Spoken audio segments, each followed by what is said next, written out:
Dear students, आज मैं आप लोगों के साथ पुनः रूबरू हो रहा हूं और आज की जो चर्चा का विषय होगा वो होगा आगामी सिविल सेवा परीक्षा अर्थात झारखंड जेपीएससी को केंद्रित करके जो सिलेबस आपके लिए निर्धारित है पेपर 4 में, उसमें आपको पब्लिक एडमिनिस्ट्रेशन अर्थात लोक प्रशासन पढ़ना है और लोक प्रशासन के अंतर्गत कई विषय और उपविषय चिन्हित किए गए हैं। तो उन्हीं चिन्हित विषयों में प्रथम जो पाठ है उसका, जिसमें लोक प्रशासन का के अर्थ के बारे में आपसे पूछा जाएगा। जैसा कि आप देख रहे हैं उस प्रश्न को, और उसको केंद्रित करके मैं एक दीर्घ उत्तरीय प्रश्न आपके लिए लाया हूं और उस प्रश्न की व्याख्या भी आपके समक्ष पेश करूंगा।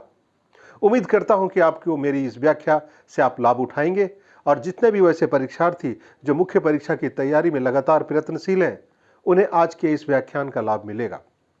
तो चलिए देखते हैं प्रश्न क्या है और प्रश्न की व्याख्या कैसे दी जाती है, जो कि प्रशासनिक दृष्टिकोण से एक किसी भी भावी अधिकारी के लिए अपेक्षित होता है या उससे अपेक्षा की जाती है, उसी पर मैं चर्चा करूंगा।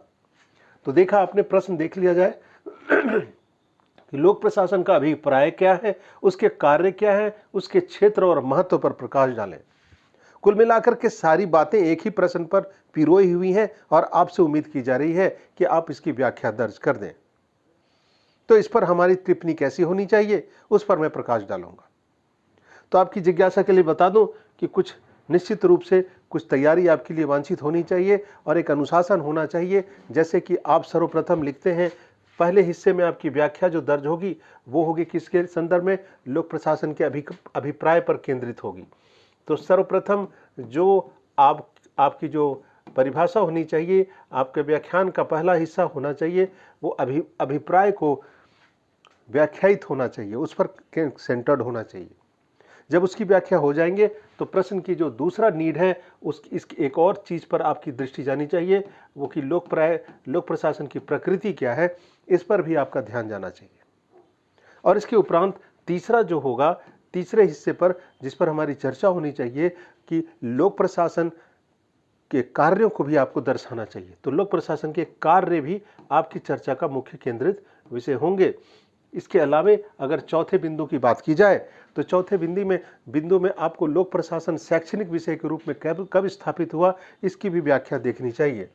तो शैक्षणिक विषय के रूप में, शैक्षणिक विषय के रूप में, है ना, ऐसे लिखा जाए, शैक्षणिक विषय के रूप में लोक प्रशासन कब स्थापित हुआ, उसकी आपको विकास यात्रा को लिखना पड़ेगा शैक्षणिक विषय के रूप में। ये भी दर्ज करने की जरूरत है। इसके अलावे इन समस्त पूरी व्याख्या का केंद्रित विषय में लोक प्रशासन के महत्व को भी दर्शाना बेहद जरूरी होगा। तो महत्व भी आप दर्शाते हैं और उसके उपरांत एक अंतिम जो है एक प्रभावपूर्ण निष्कर्ष आप लिख देते हैं। तो ये आपकी व्याख्या को संपूर्णता देता है। तो इन्हीं बिंदुओं पर केंद्रित होगी आज का व्याख्यान, और तो आपको मैं ले चलूंगा इसी के इर्द गिर्द अपनी सारी बातें आज मैं केंद्रित करूंगा। तो एक बार ध्यान से देख लें, इसी को केंद्रित करते हुए आज का पूरा व्याख्यान आप तक पहुंचने वाला है। अभिप्राय की पुष्टि की जाएगी, फिर प्रकृति की, फिर कार्य की, फिर शैक्षणिक विकास के रूप में, और महत्व और प्रभावपूर्ण निष्कर्ष। इसी को केंद्रित करके आज की इस व्याख्या को केंद्रित किया जाएगा। तो याद रहे कि प्रशासनिक परीक्षा में ध्यान में आपकी व्याख्या बिल्कुल संतुलित होनी चाहिए। तो आप लिखते हैं कि लोक प्रशासन, लोक और प्रशासन दो शब्दों से मिलकर बना है, जिसमें जहां लोक शब्द सार्वजनिकता और व्यापक जनहित को प्रदर्शित करता है, वहीं प्रशासन शब्द प्रउपसर्ग में शासन शब्द के लगने से बना है। तो इस लाइन का आगाज जो आप करते हैं, ये बेहद प्रभावी आगाज होगा कि जहां लोक प्रशासन दो शब्दों से मिलकर बना है, जहां लोक शब्द सार्वजनिकता और व्यापक जनहित को प्रदर्शित करता है, वहीं प्रशासन शब्द प्रउपसर्ग में शासन शब्द के लगने से बनता है। ये बात आपको लिखनी ही चाहिए और ये आगाज ही ऐसा होना चाहिए। अब इसके बाद आप लिखते हैं कि इसका सामान्य अर्थ ये हुआ कि बेहतर शासन, मतलब संक्षिप्त में कहा जाए कि ये बेहतर शासन का ही पर्याय माना जाएगा। आगे आप अपनी बात को लिखते हुए चलते हैं कि ऐसे में लोक प्रशासन का सामान्य अर्थ आप आगे लिखते हैं कि ऐसे में लोक प्रशासन का सामान्य अर्थ है समाज के प्रत्येक वर्ग तक व्यक्तियों की विभिन्न समस्याओं के निराकरण और उसकी आवश्यकताओं की पूर्ति हेतु बेहतर शासन की पहुंच को सुनिश्चित करना। इस लाइन का भी होना आपकी व्याख्या का प्रथम इंट्रो का प्रमुख हिस्सा होना चाहिए। तो याद रखेंगे, आप इसको लिखेंगे कि इसका सामान्य अर्थ यह हुआ कि इसका सामान्य अर्थ क्या हो गया कि बेहतर शासन, अर्थात ऐसे में लोक प्रशासन का सामान्य अर्थ है समाज के प्रत्येक वर्ग तक व्यक्तियों की विभिन्न समस्याओं के निराकरण और उसकी आवश्यकताओं की पूर्ति हेतु बेहतर शासन की पहुंच को सुनिश्चित करना। इसी तरह से बिंदुवार शब्दों के चयन में आपकी बारीकी होनी चाहिए, सतर्कता होनी चाहिए, तभी इस विषय पर आप एक सारगर्भित व्याख्या दे सकते हैं।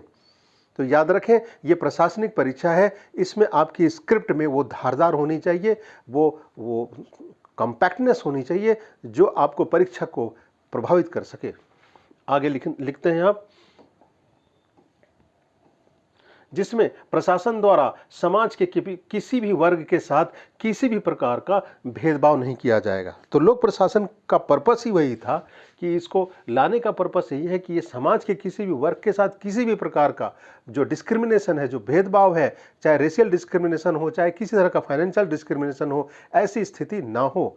जो डिजायरेबल है वो उसको उसका लक्षित लाभ मिले। स्पष्ट है कि बगैर किसी स्वार्थ के सार्वजनिक हित के लिए सार्वभौमिक बेहतर नीतियों का निर्मित करना और उसका लाभ लक्षित समूह तक पहुंचाने का कार्य सिर्फ सरकार ही कर सकती है। तो सरकार ही वो एजेंट है, सरकार ही वो स्रोत है जो लक्षित समूहों तक वांछित हितों का ध्यान रखती है और उन तक वो सुविधाएं पहुंचाने का कार्य करती है। हाँ, ये चीज बता दूं कि ये सिर्फ सरकार ही कर सकती है, जबकि अगर इसकी तुलनात्मक बात अगर की जाए, निजी क्षेत्र के लाभ के उद्देश्य से कार्य करते हैं। जब निजी क्षेत्र की बात की जाए, वहां जो प्रशासन कार्य करता है, निजी प्रशासन, वो नितांत रूप से निजी हितों को दृष्टिगत रख के करता है। ठीक है, अतः लोक प्रशासन में लोक शब्द का अर्थ सरकार ही होता है। तो यहाँ पे एक नई शब्दावली समझ में आ गई कि जब भी लोक प्रशासन का जिक्र करेंगे तो वहां पर लोक शब्द का शाब्दिक अर्थ यहाँ पर किसके नाम परिणत हो जा रहा है? वो सरकार के नाम परिणत हो जा रहा है। हालांकि आप लिखते हैं, हालांकि लोक प्रशासन में प्रशासन शब्द को विभिन्न चिंतकों ने अलग अलग रूप से परिभाषित किया। तो जितने भी थिंकर्स हुए हैं, चाहे अमेरिकन थिंकर्स हो, चाहे भारतीय थिंकर्स हो, चाहे जो भी विचारक रहे हैं, सब ने इसको अपने अपने तरीके से परिभाषित किया है। जहाँ तक अमेरिकी इतिहास की कार की बात कर दूं, अमेरिकी इतिहास एल.डी. वाइट की चर्चा यहाँ वांछित होगी। तो उनके अनुसार क्या है? उनके अनुसार, एल.डी. वाइट के अनुसार, किसी भी उद्देश्य की प्राप्ति हेतु बहुत सारे मनुष्यों का निर्देशन, नियंत्रण और सामान्य समन्वय ही प्रशासन है। तो एल.डी. वाइट क्या लिखते हैं? एल.डी. वाइट लिखते हैं कि किसी भी उद्देश्य की प्राप्ति हेतु बहुत सारे मनुष्यों का, इस लाइन को लिखा जाना बेहद जरूरी माना जाएगा। आपके इस व्याख्यान में आपकी जो स्क्रिप्ट लिखी जाएगी मेंस में, उसे इस बात का ख्याल रखेंगे। सारे मनुष्यों का निर्देशन, नियंत्रण और समन्वय ही प्रशासन है।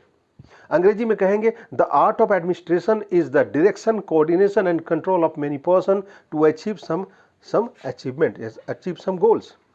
तो ये एल.डी. वाइट ने कहा है और लोक प्रशासन के संदर्भ में इन्होंने सही बात की है। आगे इसकी पुष्टि और किसी और विचारकों की राय ले ली जाए तो फिफ्नर और फ्रेस्थस के अनुसार, फिफ्नर और ये भी विचारक रहे थे लोक प्रशासन के संदर्भ में, इन्होंने भी अपनी व्याख्यान दिया है।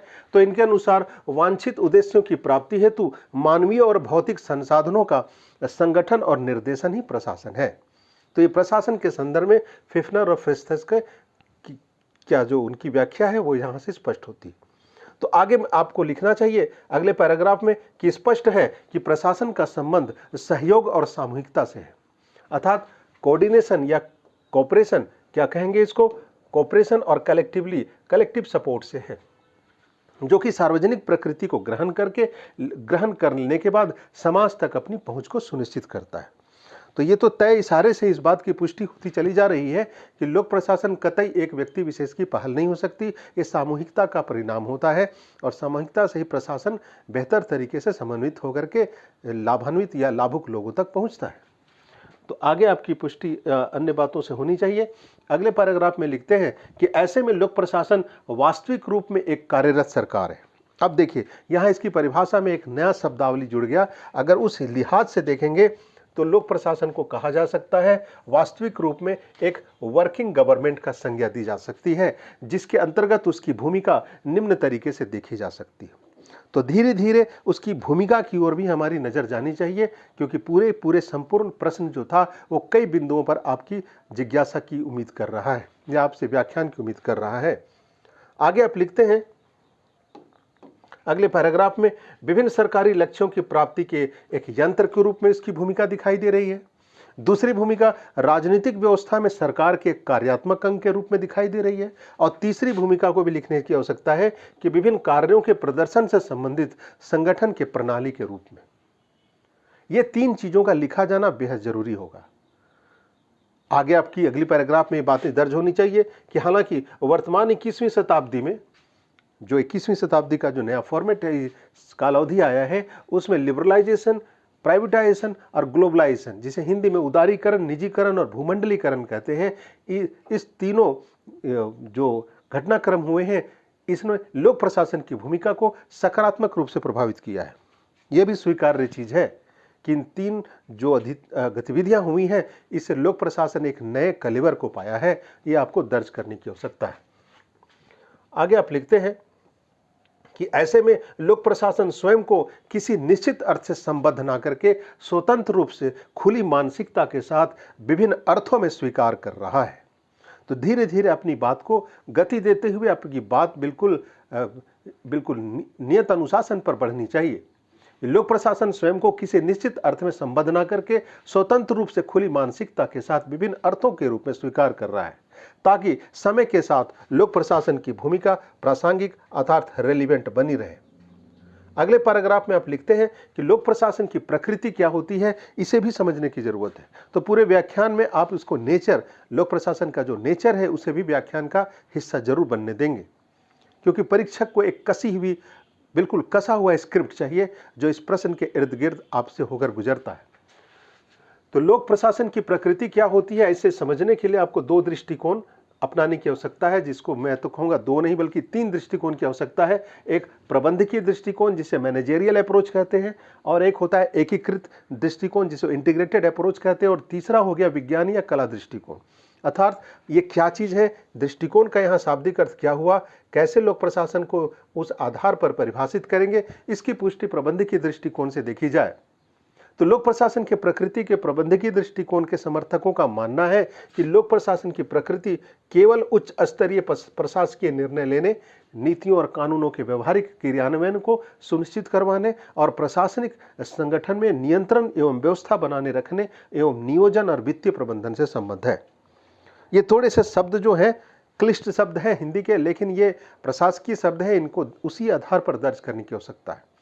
तो ये एक दृष्टिकोण है, ये अप्रोच है, जिसमें लोक प्रशासन को ये माना जाता है कि लोक प्रशासन सिर्फ और सिर्फ उस श्रेष्ठ एलिट क्लास के ग्रुप के जो कि प्रशासन के शीर्ष पद पर बैठे हुए हैं, उनके द्वारा किए गए गतिविधियों पर ही आधारित होनी चाहिए, है ना। ये प्रबंधकीय दृष्टिकोण का अपना राय है कि उच्च स्तरीय प्रशासकीय निर्णय लेने, नीतियों और कानूनों के व्यवहारिक क्रियान्वयन में सुनिश्चित करवाने, प्रशासनिक संगठन के नियंत्रण एवं व्यवस्था बनाए रखने के नियोजन और वित्तीय प्रबंधन से संबंधित है। अर्थात सरल शब्दों में कहें कि संगठन में उत्तरदायी और उच्च पदों पर आसीन व्यक्ति तथा उनके कृत्य ही लोक प्रशासन की प्रकृति और क्षेत्र को स्पष्ट करते हैं।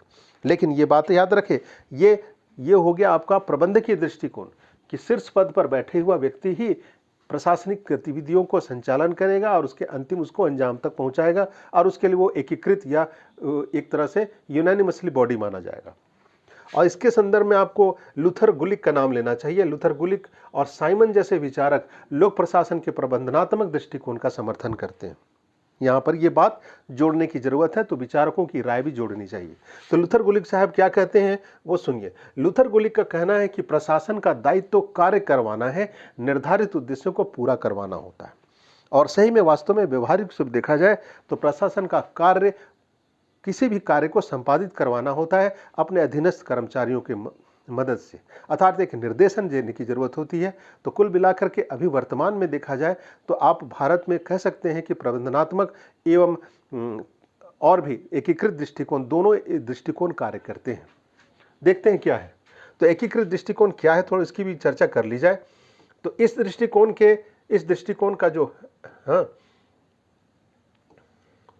ठीक है, एकीकृत दृष्टिकोण के बारे में बात हो रही है। चलिए, तो एकीकृत दृष्टिकोण के बारे में हमारी चर्चा होनी चाहिए। अभी तक तो मैंने आपको प्रबंधकीय दृष्टिकोण का परिचय कराया है, तो उम्मीद करता हूं कि यहां तक आपकी बातें सही तरीके से समझ में आ रही होंगी। तो एकीकृत दृष्टिकोण को यहां से देखें। इस दृष्टिकोण के समर्थक यह मानते हैं कि लोक प्रशासन में केवल उच्च स्तरीय पदाधिकारी, उनकी प्रबंधकीय प्रणाली तथा प्रबंध ही सम्मिलित नहीं है, बल्कि संगठन में कार्यरत जितने भी कार्मिक जैसे क्लर्क है, चपरासी इत्यादि संयुक्त रूप से प्रशासन को संचालित करते हैं। तो इस चीज को भी याद रखना चाहिए। जैसे किसी भी विभाग पर आप चले जाते हैं तो वहां पर जो शीर्ष पद पर बैठा हुआ व्यक्ति है, यदि वो किसी कार्य को अंतिम अंजाम तक पहुंचा रहा है तो उसके व्यक्तिगत प्रयास से संभव नहीं हो रहा, उसके अधीनस्थ कर्मचारी भी उसको उतनी ही सक्रियता से सहयोग कर रहे हैं। जैसे चपरासी की बात हो रही है, क्लर्क की बात हो रही है, बड़ा बाबू की बात हो रही है, तो उनके द्वारा भी फाइलों का निष्पादन किया जाता है और उसके उपरांत ही अपने शीर्ष पदाधिकारियों तक अंतिम सहमति के लिए और उनसे सहमति या उनकी अनुमति के लिए उनके पास अग्रसारित किया जाता है। इससे पूर्व अगर चपरासी की बात करें तो फाइलों के लेन देन, एक कमरे से लेकर दूसरे कमरे तक पहुंचाना, नियत समय पर पहुंचाना, पत्राचार करना, इन सारी गतिविधियों के समग्र प्रयास से ही लोक प्रशासन पूरी तरह से सहजता से संभव होता है। लेकिन ये मानने वाले कौन हैं? ये मानने वाले हैं एकीकृत दृष्टिकोण के लोग, जिन एकीकृत दृष्टिकोण को जो मानते हैं। कुछ लोगों ने लोक प्रशासन को कला भी माना है। ये देखिए, अब एक नई बात आ गई कि लोक प्रशासन को कुछ लोगों ने कला माना है। कला का संदर्भ ये हो गया कि जैसे भारतीय प्रशासनिक सेवा को कोई भी पदाधिकारी है, यदि वो तकनीकी ज्ञान में सिद्धस्त है या उसमें पारंगत है और यदि उसे किसी समस्या के समाधान के लिए व्यक्तिगत रूप से प्रयास करना है, तो ऐसी स्थिति में वो स्वतंत्र होगा कि उस समाधान, तात्कालिक समाधान का वो तात्कालिक समस्या का तात्कालिक समाधान अपने विवेक से निकाल ले। तो ये उसकी व्यक्तिगत हुनर होती है, उसकी कला का ये सिग्नल होता है। जैसे हाल के कुछ 2 महीने 3 साल पहले जो कोरोना का जो अतिक्रमण हुआ, आपदा आई थी, उस वक्त राज्य में, झारखंड में भी कई पदाधिकारी थे जिन्होंने अपने तरीके से इनोवेटिव अप्रोच करके इस समस्या के निदान के लिए व्यक्तिगत प्रयास किए थे। तो वो कला के रूप में हो गया। इसी तरीके से कुछ, वही मैं बता रहा हूँ कि कुछ लोगों ने इसे कला, तो विज्ञान जैसे कोई ब्यूरोक्रेट की पदाधिकारी अपने विशिष्ट कौशल या दक्षता के कारण किसी कार्य को पूर्ण करता है तो यह उसकी कला का हिस्सा माना जाता है। अब थोड़ी सी चर्चा लोक प्रशासन का, जैसा कि मैंने शीर्षक कहा कि शैक्षणिक विषय के रूप में भी लोक प्रशासन की चर्चा करने की आवश्यकता है। तो चलिए थोड़ी सी चर्चा उस पर कर ले कि लोक प्रशासन के शैक्षणिक विषय के रूप में देखा जाए तो इसका प्रारंभ 1887 ईस्वी माना जाता है। और इस कड़ी में देखा जाए तो अमेरिका के 28वें राष्ट्रपति वुड्रो विल्सन का लोक प्रशासन का जनक कहा जाएगा। तो ये लाइन क्यों आवश्यकता है लिखने की कि 28वें राष्ट्रपति वुड्रो विल्सन को लोक प्रशासन का जनक कहा जाएगा। वैसे लोक प्रशासन के साथ साथ विभिन्न राजनीतिक परिस्थितियां और घटनाओं के संदर्भ में स्वयं को विकसित करता रहा है। तो जो भी कालक्रम में कई घटनाक्रम हुए हैं उसमें लोक प्रशासन समयावधि के साथ अलग अलग तरीके से उसमें कोई ना कोई परिवर्तन उसमें देखने को मिला है, जिससे कई चरणों में देखा जा सकता है। तो शैक्षणिक विषयों में जो कालखंड हुए हैं उसमें चरणबद्ध इसकी विकास यात्रा को रखने की आवश्यकता है। तो चलिए अपनी बात वहां से शुरू करते हैं। तो प्रथम चरण में जहां शैक्षणिक विषय के रूप में लोक प्रशासन की बात की जाए तो उसकी काल अवधि 1887 से लेकर के 1926 तक का कालखंड माना जाए। इस काल अवधि में शैक्षणिक विषय के रूप में लोक प्रशासन जो है सो अपने वजूद को पाया, अर्थात उस काल अवधि को इसके शैक्षणिक विषय के रूप में विकास के काल के नाम से जाना जाता है। इस तरह द्वितीय चरण की बात करें तो 1927 से लेकर 1937 तक का कालखंड, इस अवधि में सिद्धांतों के विकास, मतलब थ्योरीज, इस काल अवधि में शुरू में एजुकेशन पॉइंट ऑफ व्यू से, लर्निंग पॉइंट ऑफ व्यू वजूद में आया। अब यहाँ पर थियरीज डेवलप होने लगे। उसमें विभिन्न राष्ट्रों के जो अध्येता रहे होंगे, जो एक्सपर्ट्स रहे होंगे, जो उसमें विचारक रहे होंगे, उन्होंने अपनी राय दर्ज करनी शुरू और अपने तरीके से अध्ययन करके अपनी विचारों की पुष्टि करनी शुरू कर दी। तो सिद्धांतों के विकास का स्वर्ण काल कहा जाता है। तो तृतीय चरण की काल अवधि देखेंगे तो 1938 से लेकर 1947 तक का काल माना जाता है और इस काल को चुनौतियों का एज कहा जाए। मतलब इस काल अवधि में लोक प्रशासन में हुई थियोरीज के साथ उसकी व्यवहारिकता में हो रही परेशानियों के बीच में तारतम्य बनाना, समन्वय बनाने की चुनौतियां दिखने लगी, इसलिए इस काल अवधि को चुनौतियों का काल कहते हैं। इसी तरह चतुर्थ काल की बात की जाए तो 1947 से लेकर के 1970 तक का कालखंड जो पूरे विश्व में कई घटनाक्रमों का साक्षी था, इस काल अवधि को आइडेंटिटी क्राइसिस अर्थात पहचान संकट का काल कहा जाए तो गलत नहीं होगा। कमोबेश इसी तरह से पांचवें कालखंड की बात की जाए तो 1971 से लेकर 1990 तक का कालखंड जो है इसे प्रबंधकीय दृष्टिकोण से विकसित होने का काल कहा जाता है। तो इसे आप एक बार ध्यान से देख लें कि किस काल अवधि की बात हो रही है। चलिए ठीक, आगे मैं बात अपनी ले चलता हूं। छठे काल की भी व्याख्या जरूरी हो जाएगी, अर्थात 1991 से लेकर अब तक का काल। अभी तक जो ब्यूरोक्रेसी या नौकरशाही या यूं कहा जाए लोक प्रशासन के जो नए कलेवर में जो दिखाई देने लगा है समयबद्ध परिवर्तन के कारण, इसलिए उस काल को छठे काल के अंतर्गत माना जाए कि 1991 से लेकर अब तक के काल को नवलोक प्रबंधन नौकरशाहीकरण का काल माना जाता है। इतनी सी बात आपके उस प्रश्न के को ध्यान में रख करके लिखा जाना चाहिए। अब प्रश्न के हिस्से की प्रश्न की जो नीड है उसमें लोक प्रशासन के महत्व को दर्शाना भी बेहद आवश्यक है, और यह हिस्सा इसके प्राइम बॉडी का सबसे मेजर पार्ट माना जाएगा, आपकी व्याख्या का सबसे मेजर पार्ट माना जाएगा। तो चलिए उसकी बात की जाए कि सभ्यता के, आप लिखते हैं कि सभ्यता के विकास के साथ साथ प्रशासन किसी न किसी रूप में मौजूद रहा है, और आपकी बात यहीं से शुरू होनी चाहिए, और समय के साथ इसकी महत्ता में भी वृद्धि होती रही है। आप आगे लिखते हैं कि प्रशासन के साथ लोक शब्द जुड़ने के साथ स्वयं को सरकार से संबद्ध करता है, और यही लोक प्रशासन वर्तमान समय में आधुनिक राज्य की दिशा और दशा नियंत्रित करता है। तो स्पष्ट है कि लोक प्रशासन के संदर्भ में ही राज्य के लोगों का अस्तित्व और विकास संभव होता है। यहाँ इस बात की पुष्टि हो गई कि लोक प्रशासन है तो राज्य के लोगों के जो उस पर आश्रित है, जो उनका विकास संभव होगा, और यूं कहा जाए उनका अस्तित्व भी उसी से वजूद में है, क्योंकि ये डेमोक्रेसी है, और जहां डेमोक्रेसी है वहां लोक प्रशासन है। एनार्की में तो लोक प्रशासन होता नहीं है। इसलिए आप पब्लिक एडमिनिस्ट्रेशन का मतलब हो गया कि लोगों के लिए बेहतर किया गया शासन। अब आगे की बात आप लिखते हैं, आगे की बात लिखते हुए आप यहाँ पुनः 2-3 विचारकों की राय आपकी दर्ज होनी चाहिए कि लोक प्रशासन की महत्ता के संदर्भ में डोनहेम का एक कथन महत्वपूर्ण यहाँ माना जाएगा। ये भी प्रमुख विचारक रहे थे। उनका कहना है कि यदि सभ्यता का विनाश होता है या सभ्यता असफल होती है तो इसकी सफलता का मुख्य कारण प्रशासन की ही असफलता मानी जाएगी। इसी तरह से ये बात को नोट किया जाए, बहुत इंपॉर्टेंट लाइन है ये, डोनहेम का आप विचार जरूर दर्ज करेंगे इसमें, कि यदि सभ्यता का विनाश होता है या फिर सभ्यता असफल होती है तो उसकी असफलता का मुख्य कारण प्रशासन की असफलता मानी जाएगी। इसके बाद आप एक इसी तरह से डिमॉक के विचार को भी लिखते हैं कि डिमॉक भी एक विचारक रहे थे। उनकी विचार यहाँ दर्ज करनी चाहिए कि उनका कथन ये था कि लोक प्रशासन की व्यापकता को प्रदर्शित करता है कि प्रशासन का क्षेत्र इतना व्यापक हो गया है कि उसका दर्शन और जीवन दर्शन, उसका दर्शन कुल मिलाकर जीवन दर्शन के बराबर हो गया। याद रखिए, ये लाइन डिमॉक का कथन है। तो ये बातें भी आपको व्याख्यान में दर्ज होना चाहिए, आपके उस स्क्रिप्ट में दर्ज होना चाहिए। मुख्य परीक्षा में कुछ इसी तरह की व्याख्या मान्य होती है जो आपको लिखने की आवश्यकता है। तो वर्तमान समय में लोक प्रशासन की महत्ता में वृद्धि अगर देखी जा रही है, डेमोक्रेटिक कंट्रीज में जितने भी डेवलप नेशंस हैं या डेवलपिंग नेशंस हैं, उसमें यदि लोक प्रशासन की महत्ता देखी जा रही है तो निम्न कारणों से ही संभव हो पा रही है। जैसे समय के साथ वैज्ञानिक और तकनीकी विकास ने लोक प्रशासन के कार्यक्षेत्र को यूं कहा जाए इनलार्ज किया है, व्यापक बनाया है, जिससे लोक प्रशासन की महत्ता बढ़ी है। तो ये प्रमुख कारण हो गया। इस तरह से और कई कारण होंगे, जैसे कि लोक प्रशासन संकल्पना ने लोक कल्याणकारी संकल्पना ने राज्य की जिम्मेदारी को बढ़ाया है, रिस्पॉन्सिबिलिटी बढ़ाया, स्टेट की वेलफेयर स्टेट का जो कॉन्सेप्ट है ये स्टेट की रिस्पॉन्सिबिलिटी को बढ़ाया है, जिसके कारण लोक प्रशासन की महत्ता बढ़ी है। इसमें ये लाइन दर्ज करना, ये शब्द दर्ज करना बेहद जरूरी होगा। इस तरह से इंडस्ट्रियल डेवलपमेंट, औद्योगिक विकास के फलस्वरूप समाज में बढ़ती हुई जो आर्थिक और सामाजिक समस्याएं हैं वो भी लोक प्रशासन की महत्ता को बढ़ाती हैं। तो ये भी दर्ज करने की जरूरत है आपको।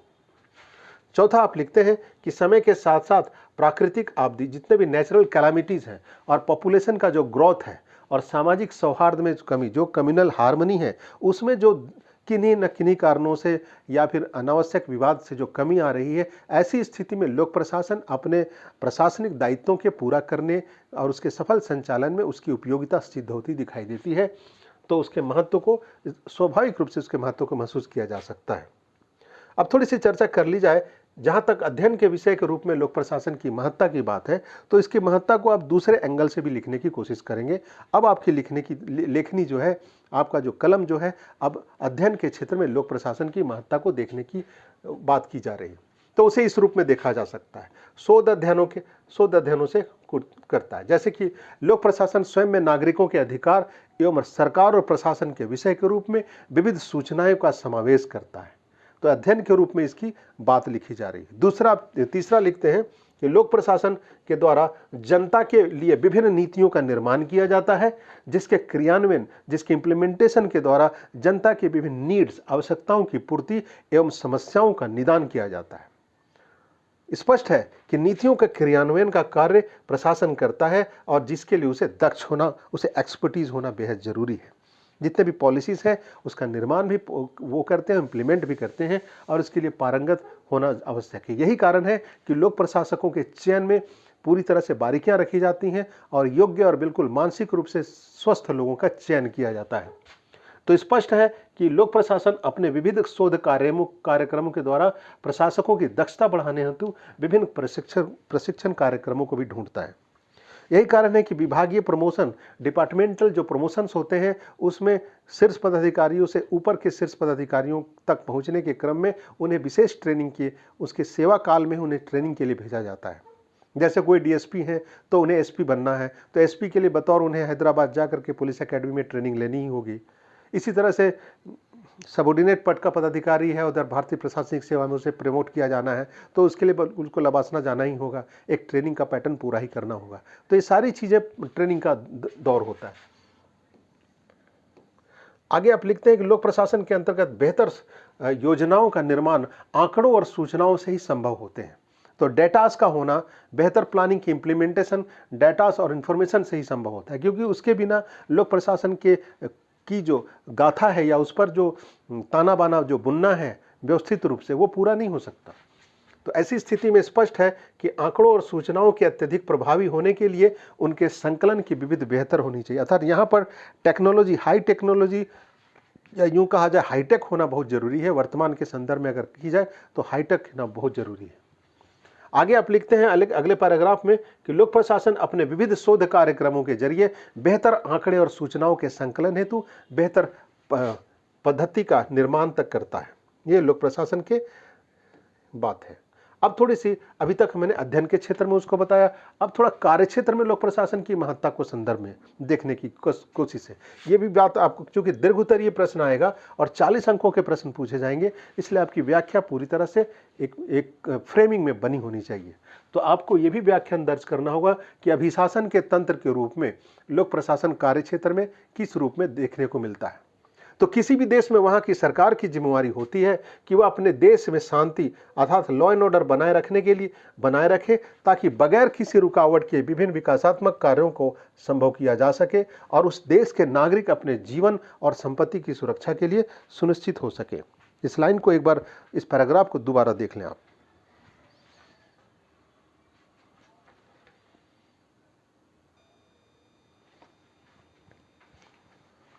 आगे आप लिखते हैं इस पर, विकासात्मक तंत्र के रूप में किसी भी देश में वहां की उपलब्ध संसाधनों, शोध कार्य और आधारभूत संरचनाओं के माध्यम से ही विकास कार्य संभव होता है। स्पष्ट है कि संसाधनों का बेहतर और मितव्ययी प्रयोग लोक प्रशासन के जरिए ही संभव होता है, क्योंकि लोक प्रशासन ही विकास के लिए आवश्यक योग्य और प्रशिक्षित मानव संसाधन, ह्यूमन रिसोर्सेस और भौतिक संसाधनों की उपलब्धता को सुनिश्चित करता है।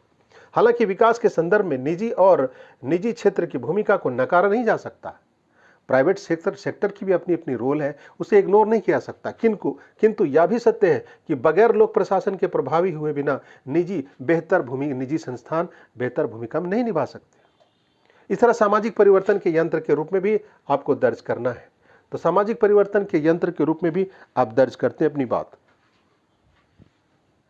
आप लिखते हैं कि लोक प्रशासन विभिन्न आर्थिक कार्यक्रमों के क्रियान्वयन के माध्यम से देश की आर्थिक प्रगति को सुनिश्चित करते हैं, किंतु समाज में कुछ ऐसी सामाजिक बुराइयां हो सकती हैं जो आर्थिक विकास के लाभ को समाज के प्रत्येक वर्ग तक पहुंचने में रुकावट पैदा करती हैं। तो स्पष्ट है कि इन सामाजिक अवरोधों को समाप्त करने हेतु दृढ़ राजनीतिक इच्छा शक्ति और जन सहभागिता की आवश्यकता होती है, ताकि बेहतर कानूनों का निर्माण किया जा सके। और इन कानूनों का निर्माण सरकार लोक सेवकों की मदद से करती है। इतना लिखने के बाद आपको एक प्रभावपूर्ण निष्कर्ष लिखने की आवश्यकता है कि इस प्रकार देखा जाए तो लोक प्रशासन कल्याणकारी राज्य के एक यंत्र के रूप में विश्लेषण से पता चलता है कि लोक प्रशासन अपनी भूमिका गर्भ से लेकर कब्र तक निभाता है। तो इतनी सी बात लेकर के इस प्रश्न की संपूर्ण व्याख्या मैंने आपके समक्ष दर्ज किया। उम्मीद करता हूं कि आज का व्याख्यान आपको पसंद आया होगा। ये परीक्षाओं की जानकारी आपके लिए नियमित रूप से आपके साथ साझा की जाएगी। यदि आज को आपका मेरा ये सत्र पसंद आया हो तो उसे लाइक करें, सब्सक्राइब करें, अपने मित्रों के साथ साझा करें। बहुत जल्दी नए विषय के साथ मैं आपके बीच में उपस्थित होने की तैयारी में हूँ। तब तक के लिए पढ़ते रहिए और मैं मेरी ओर से पुनः आपको धन्यवाद। Thank you.